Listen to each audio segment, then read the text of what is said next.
میر سرفراز بگٹی صاحب، بہت شکریہ ہمیں وقت دینے کے لیے. اور سب سے پہلے اب تک کیا تحقیقات ہوئی ہیں، کن لوگوں نے کیا ہے اور کیوں کیا ہے؟ سلیم بھائی، جس طرح آپ نے خود کہا کہ سیگمنٹس میں پروگرام ہے، اگر ہمارا اکٹھے پروگرام ہو جاتا ہے یا اگلا پروگرام اکٹھے ہو جائے تو وہ زیادہ مناسب ہوتا ہے، ذرا بلوچستان پہ ڈبیٹ ہیلدی ہو جاتی ہے. لیکن آپ کے یقیناً ایک وہ قبائلی نارمز کو سامنے رکھتے ہوئے آپ ٹھیک ہے، انشاءاللہ اگلے میں اس کی کوشش کروں گا. دوسرا، کس نے کیا اور کیوں کیا، یہ تو بڑا واضح ہے. کس نے کیا، یہ 100% ہمارے پاس انفارمیشن تھی کہ جب یہ بھارت کی سبکی ہوئی، جب اس کا تکبر خاک میں ملا، جو ان کا ایول ڈیزائنر اجت دیول ہے، وہ اس کو ڈیزائن کر رہا تھا کہ اس کا بلوچستان میں کوئی انٹیلیجنس رسپانس آئے، اور اس کے لیے ان کو جو پراکسیز ہیں وہ پراکسیز کو انہوں نے ایکٹیو کیا. And we were never expecting کہ وہ بچوں تک پہنچ جائیں گے، معصوم بچوں کا قتل کریں گے. تو یہ انہی کی پراکسیز کا کیا ہوا کام ہے. ظاہر ہے انویسٹیگیشنز ابھی ہونی ہیں، انڈیویجولی ہم آپ کو بتا دیں گے آفٹر سم ٹائم کہ فلانا سوسائڈ بامبر تھا، فلانا نے اس کو رکھا، اور وہ ساری چیز سامنے آ جائے گی. لیکن اپیرنٹلی ایسا لگتا ہے سوسائڈ حملہ تھا. جی یہ کنفرم ہوا ہے؟ جی یہ کنفرم ہے کہ سوسائڈ حملہ تھا. اور یہ بھی کنفرم ہے کہ یہ انڈین را فنڈڈ لشکروں نے کیا ہے، چاہے وہ ٹی ٹی پی کی صورت میں ہو، چاہے وہ جو فطرت الہندوستان جن کا نام رکھا گیا ہے انہوں نے کیا ہو. تو یہ میرا خیال ہے کہ یہ، اور اس سے فرق کیا پڑتا ہے؟ فرق تو یہ پڑتا ہے کہ معصوم جانیں، وہ معصوم جن کے ماضی کے خواب لے کے وہ آنکھوں میں اپنے اسکول کی طرف جا رہے تھے، اور ان کو جس بے دردی کے ساتھ نشانہ بنایا گیا وہ آپ کے سامنے ہے. لیکن یہ واقعہ جب نہیں ہوا تھا، یعنی ہندوستان کو جب شکست نہیں ہوئی تھی، جاپر ایکسپریس تو اس سے پہلے ہوا تھا. دیکھیں، میں تو آپ تو خود گواہ ہیں اس بات کے، نہ صرف پرائیویٹ کنورسیشن میں بلکہ ٹی وی پہ پبلکلی 2013 سے، جب سے میں پبلک پوزیشن میں آیا ہوں، اور اس سے پہلے 2010 میں اگر آپ کو یاد ہو تو ایک تقریب میں گیسٹ اسپیکر تھا، آپ بھی اس تقریب میں موجود تھے. میں تب سے یہ کہہ رہا ہوں، اور آج تک میں نے اپنی پوزیشن ایک سیکنڈ کے لیے بھی نہیں بدلی. اس کی وجہ کیا ہے؟ اس کی وجہ یہ کہ جب کر انڈینز رہے ہیں تو میں مالٹا کا نام تو نہیں لے سکتا، جب کر انڈینز رہے ہیں میں کسی اور یورپین کنٹری کا نام تو نہیں لے سکتا. اس میں کوئی دو رائے نہیں ہے. یہ ریاست کے پاس سالڈ ایویڈنسز ہیں، سرکمسٹانشل ایویڈنسز ہیں، ڈوزیئرز کی شکل میں انٹرنیشنل دنیا کو ہمارے وزیر اعظم جو ہیں، وزیر اعظم گیلانی دے چکے ہیں، عمران خان دے چکے ہیں، سو اینڈ سو آن. تو یہ ایک پراکسی ہے، انڈین پراکسی ہے، اور بلوچستان کی اپنی فوجیلٹیز ہے. لہٰذا وہ یہ ساری کارروائیاں جو ہیں، وہ یہ نہیں ہوتا کہ ہم یہ کہہ رہے ہیں کہ جو ہی کارروائی ہوئی تو ہم نے کہا یہ فورن انڈینز نے کیا. نہیں، اس کے پیچھے ان کی پراکسی ہے. ہمیں پتہ ہے کہ را فنڈڈ لشکر ہے، ہمیں پتہ ہے کہ ان جو فتنے ہیں، یہ جو خوارجی ہیں، ان کو کون سپورٹ کرتا ہے، ان کی ٹریننگز کہاں پر ہوتی ہیں، ان کو ٹارگٹس کون دیتا ہے، ان کو پیسے کون دیتا ہے، ان کی فنڈنگ کون کرتا ہے، ان کو اسلحہ کون دیتا ہے. This is known to the world now. نہیں تو صرف اور صرف یہی انڈین فیکٹر ہے اور کوئی وجہ نہیں ہے؟ دیکھیں فیکٹرز جو ہے نا، لڑائی جب ہوتی ہے تو اس کے فیکٹرز تو یقیناً موجود ہوتے ہیں. اب فار دا ٹائم بینگ یہ فیکٹر یہ ہے کہ دو چیزوں پہ بڑا کنفیوژن کی ہوئی ہے. اس فیکٹر پہ پورے پاکستان نے کنفیوژن پھیلائی ہوئی ہے، خاص طور پہ بلوچستان کے وائلنس میں. کے پی میں جو وائلنس ہو رہا ہے، because you self belong from that area, ادھر کنفیوژن نہیں ہے. ایوری ون، سارے پاکستانی کہتے ہیں کہ یہ ٹیررسٹ ہیں، دہشت گرد ہیں جو صرف نظام بدلنا چاہتے ہیں. اور یہاں پر جو ٹیررسٹ ہیں، جو وائلنٹ ہیں، وہ خود کہتے ہیں کہ ہم وائلنس اس بنیاد پہ کر رہے ہیں کہ ہم نے ایک خدا نخواستہ پاکستان توڑ کے ایک بلوچ آئیڈینٹی پہ آزاد ریاست بنانی ہے. اور اس کے لیے ادھر مجھے کبھی کبھار ایسا لگتا ہے کہ جب ہم اس آرگومنٹ کو بہت زیادہ وہ کرتے ہیں، جو میرا گلا بھی ہے، انٹیلیجنشیا سے بھی ہے، میڈیا سے بھی ہے، وہ اس کی لیجیٹیمیسی ڈھونڈتے ہیں کہ رائٹس کی جنگ میں انپیرلل ڈیولپمنٹ، جس کو انڈر ڈیولپمنٹ کہیں، میں اس کو انپیرلل ڈیولپمنٹ کہتا ہوں، اس میں سے اس کی جسٹیفیکیشن ڈھونڈتے ہیں. کہ اکثر آپ نے دیکھا ہوگا لوگ کہتے ہوں گے وہ جو 70 سال سے ریاست نے یہ کر دی. کیا کر دیا ریاست نے؟ کیا ریاست پاکستان اس لیے وجود میں آئی تھی کہ اگر کوئی علاقہ ڈپرائیو رہ جائے گا، کوئی انڈر ڈیولپ رہ جائے گا یا انپیرلل ڈیولپمنٹ ہوگی تو وہ اٹھ کے دوسرے لوگوں کو مارنا شروع کر دیں گے، عورتوں کو اور بچوں کو مارنا شروع کر دیں گے، اور بسوں سے مسافروں کو مارنا شروع کر دیں گے. یہ کون سا وائلنس کو جسٹیفیکیشن ملتی ہے؟ اگر کوئی بات ہے اس صوبے کا کوئی ایشوز ہیں جو فیڈرل گورنمنٹ نے فرض کریں کہ آپ کے ساتھ کہیں کوئی فسکل پیکٹ میں کوئی زیادتی کی، وہ آپ اندازہ لگائیں کہ یہ صوبہ چلتا ہے، یہ صوبہ نہیں بلکہ یہ ملک چلتا ہے آپ کے ٹیکسز پہ.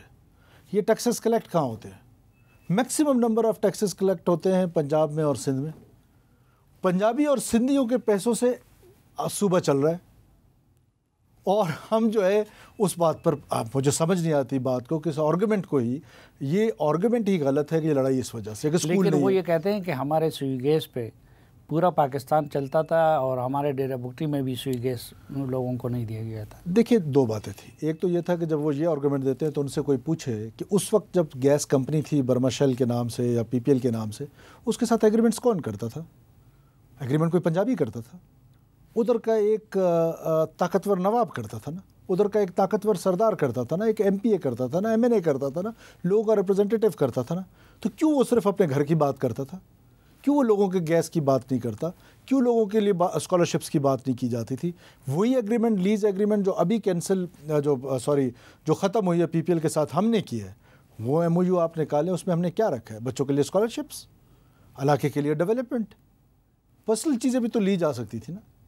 تو یہ ساری چیزیں جو ہیں وہ ایسے مکس اینڈ میچ ہے، یہ کنفیوژن پھیلانے کے لیے۔ اور اگر ایک لاسٹ سلیم بھائی، اور اگر فرض کریں کہ یہ باتیں ہیں، یہ سب باتیں مان لیتے ہیں کہ درست ہے، پھر وائلنس کی اجازت ہے؟ نہیں، وائلنس کی تو کسی صورت میں اجازت نہیں ہے۔ پھر وائلنس کی منوپلی تو ریاست کے پاس رہنی ہے۔ اگر آج باراکو کے لوگ ڈیولپ اتنے نہیں ہیں جتنا اسلام آباد میں، وہ اسلام آباد کا حصہ ہے۔ یہ سید پور ولیج آپ کے اور میرے ساتھ ہے، ادھر وہ ڈیولپمنٹ نہیں ہے جو F6 میں ہے، تو کیا وہاں کے لوگ اٹھ کے لوگوں کو قتل کرنا شروع کر دیں E7 کے لوگوں کو؟ لیکن ظاہری بات ہے کہ اس کے کچھ اور بھی عوامل ہوتے ہیں، ہر علاقے کے لوگوں کی محرومیاں جب حد سے بڑھ جاتی ہیں۔ اب ویسے مثلاً پیسے کے لیے کوئی اپنی جان کی قربانی دیتا ہے، اپنے جسم سے بم جب باندھتا ہے تو اس کا پیسے کے علاوہ کوئی اور فیکٹر ہوگا نا، اس کی محرومی جینون ہوگی نا۔ دیکھیں سلیم بھائی، محرومی کی بنیاد پر اگر جسم پہ بم باندھنے لگ جائیں تو پھر پورا ساؤتھ پنجاب جسم پہ بم باندھ کے جا کے لاہور میں پھٹ جائے، پورا جو کشمور کے رہنے والے لوگ ہیں وہ بم باندھ کے جا کے کراچی میں پھٹ جائیں۔ یہ انپیرلڈ ڈیولپمنٹ ہے۔ یہ ضرور ہے کہ کون سے عوامل ہیں، وہ عوامل جو ان کو ریڈیکلائز کرتے ہیں، جو ان کے دماغ کو پلوٹ کرتے ہیں۔ ایک نوجوان بچہ جس نے میٹرک کیا ہوا ہے، انٹر کیا ہوا ہے، یا فار دیٹ میٹر میں آج آپ کو حیران کن بات بتاؤں، حیران کن بات۔ آج صبح مجھے پتہ چلا، میرے چھوٹے بیٹے نے مجھے بتایا کہ جو کہ HSN میں پڑھتا تھا، کہ اس کے ساتھ ایک بچہ پڑھتا تھا وہاں بلوچستان کا، وہ آج HSN میں پڑھ رہا ہے۔ ظاہر ہے جب HSN میں پڑھ رہا ہے تو وہ ویل آف فیملی سے ہوگا، اس فیملی کا بھی مجھے پتہ ہے، نام لینا مناسب نہیں ہے یہاں ٹی وی پر۔ وہ بچہ آج سب ورژن کر رہا ہے، وہ بچہ آج میرے بیٹے کے ساتھ اس بات پہ بنیاد پہ بحث کر رہا ہوتا ہے کہ یہ جو ٹرین انسیڈنٹ ہوا ہے یہ ٹھیک ہوا ہے، تو یہ تو ڈپرائیوڈ نہیں ہے۔ جو گوادر کی بچی نے سوسائڈ کیا، اس کے والد صاحب ویل آف، چاچا ان کا ڈسٹرکٹ چیئرمین رہا ہے، وہ تحصیلدار کی ایک بیٹی تھی جس نے کہا، تو یہ کوئی آرگومنٹ نہیں ہے۔ عزت نفس پامال ہو جاتا ہے تو انسان بہت کچھ کون سی عزت نفس؟ سلیم صاحب، آپ میرے ساتھ خود ٹریول کیا ہے آپ نے بلوچستان میں، کون سی عزت نفس ہے؟ یہ فارورڈ پالیسی پڑھ لیں جو انگریز کے ٹائم پہ یہ عزت نفس کدھر تھی، اس میں تو وہ سارے قصے لکھے ہوئے ہیں کہ کس طریقے سے وہ بلوچستان میں جو سنڈے بن نے ہینڈلنگ کیے، وہ کتابوں کا حصہ ہے۔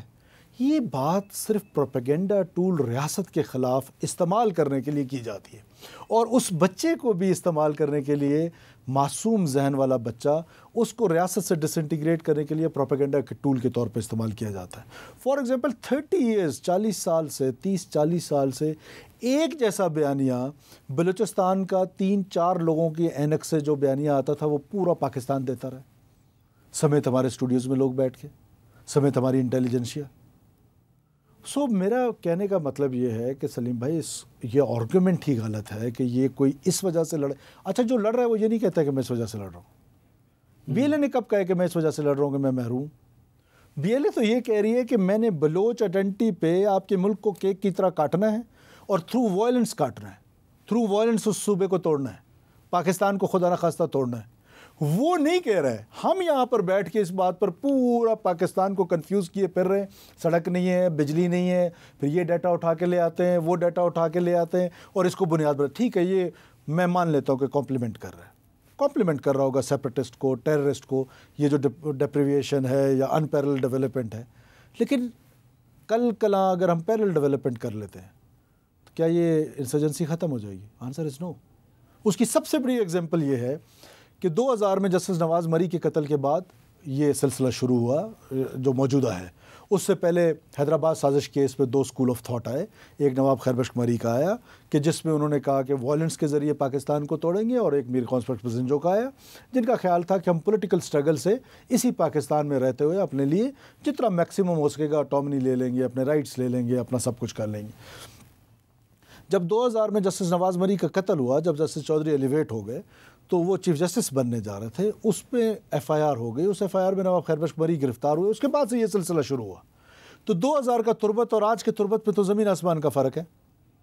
2000 کے تربت میں تو آج وہاں پر یونیورسٹی وہاں پر ہے, گرلز کیڈٹ کالج وہاں پر ہے, انٹرنیشنل ایئرپورٹ وہاں پر ہے, M8 وہاں سے گزر رہی ہے. جو سفر کراچی جاتے ہوئے 20 گھنٹے میں ہوتا تھا آج وہ 8 گھنٹے میں ہوتا ہے. جو کوئٹہ آتے ہوئے 18 گھنٹے میں ہوتا تھا وہ آج 6 گھنٹے میں ہوتا ہے. سو اینڈ سو آن. وہ فیسلٹی کا نام لیں جو تربت پہ نہیں ہے, تو وہاں تو انسرجنسی ختم ہو جانی چاہیے تھی.